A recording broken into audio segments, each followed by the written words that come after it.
बहुत थी जो एक नई शुरुआत की मुंतजर थी। आप हमारे साथ क्यों काम करना चाहती हैं? बड़ी सी कोठी, पैसा, money, cash, show time motherfucker. Sarwat, बहुत शुक्रिया आपके वक्त का। सबसे पहले तो बताएंगे चुड़ैल्स है क्या? आपको देख के तो चुड़ैल का कोई तस्वर नहीं आता, तो ये क्या है? चुड़ैल्स एक वेब सीरीज़ है जो Z5 पे चलेगी और चुड़ैल्स ऐसी औरतों की कहानी है जो पाकिस्तान में हम बहुत ज़्यादा देखते हैं अपने इर्द गिर्द, और हमने उन इश्यूज़ को या उन मसलों को उजागर किया है जो डेली लाइव्स में हर स्ट्राटा ऑफ द सोसाइटी में वो गुज़र रहे हैं, चाहे वो एलीट क्लास के प्रॉब्लम्स हों या वो मिडिल क्लास के हों या वो अंडर प्रिविलेज क्लास के हों। हमने उन सारे इश्यूज़ को पे लाइट डाली है और हम चाहते हैं कि हम ये इश्यूज़ पे बात करें। लाड़काना से LA तक 75 लड़कियों को उसने डर्टी मैसेजेस भेजे। आपका रोल इसमें खास कर क्या है? वैसे तो ये 4 ख़वातीन की कहानी लगती है ट्रेलर पे। मेरा रोल ये है कि मैं एक फैमिली लॉयर हूँ, सारा मेरा नाम है, और मैं एक परफेक्ट वाइफ हूँ, परफेक्ट मदर हूँ, परफेक्ट हाउस मेकर हूँ, और फिर मैं पकड़ लेती हूँ कि अपने मेरा शौहर जो है वो अफेयर्स उसके चल रहे होते हैं, तो मैं उसको पकड़ने के बाद मैं एक प्लान बनाती हूँ अपनी और दोस्तों के साथ कि हमें अपनी सोसाइटी से इस चीज़ को निकालना चाहिए या एटलीस्ट इनके पीछे जाना चाहिए कि ये ऐसे मर्द क्यों करते हैं।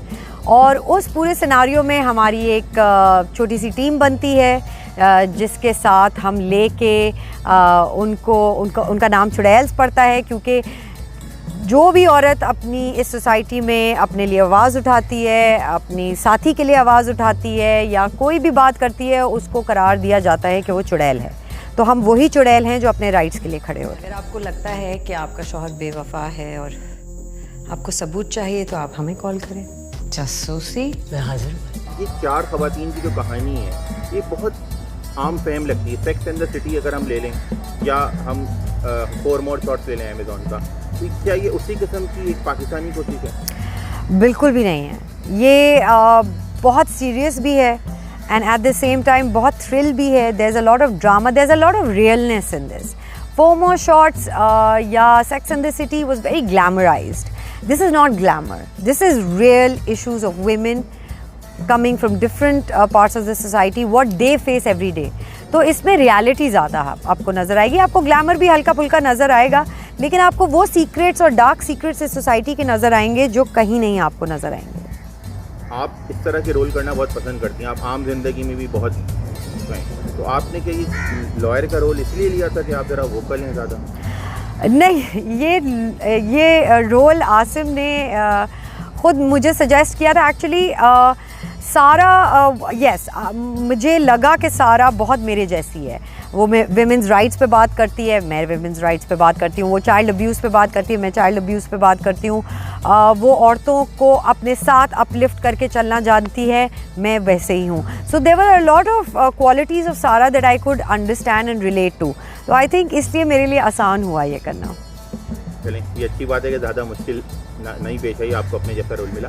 लेकिन सर एक चीज़ के Z5 पे पाकिस्तानी ड्रामे का जाना, इन हालात में वेब सीरीज़ का जाना कितना खुश आइंद है, ख़ासकर हमारी शोबिस के लिए जो पहले से ही माली मुश्किलात का शिकार है। देखिए, ये तो ग्रेट अपॉर्चुनिटी है। I mean we should be very grateful that Z5 opted to take some interest in our stories. वरना हमारे पास कौन सा प्लेटफॉर्म है? पाकिस्तान के पास अपना कोई प्लेटफॉर्म नहीं है। तो आई रियली होप कि इस चीज़ को जब लोग देखें तो उनको ये आए कि हमारे पास एक अपना प्लेटफॉर्म भी होना चाहिए। तो आई थिंक ये चाहे वो नेगेटिव बॉल आ रही हो या गूगली आ रही हो, इससे फ़ायदा सबका है। अच्छा, आपने जब से अनाउंस हुआ है, आपने बहुत सारे भारतीय मीडिया के साथ आपने इंटरव्यूज़ वगैरह हुए हैं। उस इंटरेक्शन का बताएंगे, क्योंकि भारतीय मीडिया का पाकिस्तान में एक अलग किस्म का परसेप्शन है।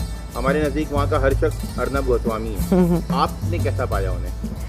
मैंने उनको बिल्कुल हमारे जैसा पाया, जहाँ हम लोग जिस तरह अपने काम को इज़्ज़त देते हैं, अपने आर्टिस्ट को कंफर्ट देते हैं और जज नहीं करते, वो लोग भी जज नहीं करते। ये हमारे प्री कंसीव नोशंस हैं, ये हमारे दिमागी इश्यूज़ हैं जो हिस्ट्री को लेकर आए हुए हैं या जो क्रिएट किए जाते हैं पॉलिटिकल रीजंस की वजह से। Otherwise it has been a an absolute pleasure to deal with their media. One, they are extremely professional. Second, they are very polite. यहाँ पे हमारी मीडिया कभी कभार आर्टिस्ट पे ज़्यादा हावी होती है, वहाँ पे वो आपको लीवे देते हैं कि भाई आप आर्टिस्ट हैं, आपके कंफर्ट की ज़्यादा बात है. So it's been an absolute pleasure for me. आप खुद कभी कोई डायरेक्शन प्रोडक्शन करने में इंटरेस्टेड हैं? क्योंकि जिस तरह के काम आपने बताया था आप करना चाहती हैं वो पाकिस्तान में कोई खरीदता नहीं है, तो अब तो खुल गया रास्ता. देखिए, I want to tell a story. मुझे एक स्टोरी बतानी है जिसमें 5 बच्चों की स्टोरी है और एक पुराने से ब्लू सॉक्स की वो कहानी है. अब वो ब्लू सॉक्स जो है वो 7 साल से मेरे दिमाग में पक रही है. बट अगेन हमारी इंडस्ट्री जिस मोड़ पे अभी है वहाँ पे इस तरह की कहानियाँ नहीं वेलकम होंगी. सो जैसे आप कह रहे हैं कि और प्लेटफॉर्म्स आहिस्ते आहिस्ते खुलते जा रहे हैं. सो या one day I'd love to tell my story. I have been wanting to tell this story. Pakistani media में आपने बहुत ज़्यादा काम किया, ड्रामे, फिल्में, हर दिन. आपकी 2 फिल्में तो ब्लॉकबस्टर हैं, लेकिन आपको तो शिकायत है कि जो पजीराई आपको मिलनी चाहिए थी वो उस तरह से नहीं मिली. देखिए, मैं आतिफ असलम को यहाँ कोट करूँगी. आर्टिस्ट पाकिस्तान में तभी मशहूर होता है जब वो मर जाता है, चाहे वो सिंगर हो, चाहे वो एक्टर हो. अभी भी मैं किसी को बता रही थी, हमारे कवि साहब होते हैं, उनको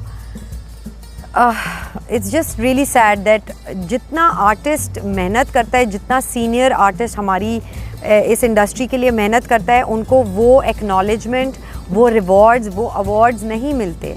मैं 18 साल से काम कर रही हूँ, मुझे एक अवार्ड नहीं मिला. आपने कहा मैंने 2 ब्लॉकबस्टर फिल्में दी हैं, मैंने कई सारे बतेरे ड्रामे हिट्स दिए हैं. कहाँ है वो अवार्ड? क्यों नहीं है वो अवार्ड्स?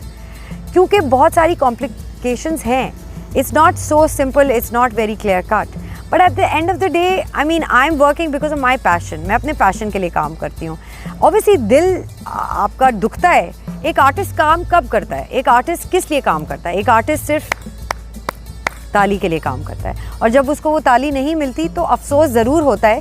लेकिन अगर एक स्ट्रॉन्ग इंसान होगा तो वो भूल जाएगा, वो फिर अगली दफ़ा फिर उसी तरह मेहनत करेगा. तो सोशल मीडिया पे काफ़ी दफ़ा ट्रोलिंग का सामना करना पड़ता है, और मैं अगर पूछ सकूं, एक आपकी तस्वीर लीक हुई थी अपने शौहर के साथ इटली में, उसके बाद आप पर बहुत ज़्यादा होता, आपने बड़ा क्लियर कट स्टैंड लिया था. मैं चाहूँगा कि एक दफ़ा आप दुनिया को बताएं. देखिए, जिस ज़माने में मेरी ये तस्वीर आई थी मेरे हस्बैंड के साथ, we were actually on our honeymoon because we didn't get a chance to do a honeymoon. हमारे बच्चे हो गए, तो हमारा ये हनीमून था. और जिस ज़माने में हमने ये तस्वीर इंटरनेट पे आई, उसी ज़माने में एक ड्रामा चल रहा था जहाँ एक्स्ट्रा मैरिटल अफेयर पे दाद मिल रही है. भाई अवार्ड्स मिल रहे हैं, वाह वाह क्या काम किया है. तो अगर हमारी सोसाइटी में इतने डबल स्टैंडर्ड्स हैं तो मैं उसके बारे में क्या कह सकती हूँ कि आप एक मियाँ बीवी को, अगर मियाँ शौहर बीवी को थप्पड़ मार रहा है तो वो उस पर बड़ी भाई दाद है कि भाई वो ज़ोर ज़बरदस्ती सही रखा हुआ है उसने अपनी बीवी को, भरम है उसके. अगर वो अपनी बीवी को प्यार कर रहा है तो उस पर जूते और गालियाँ हैं कि जी ये क्या कर रहा है.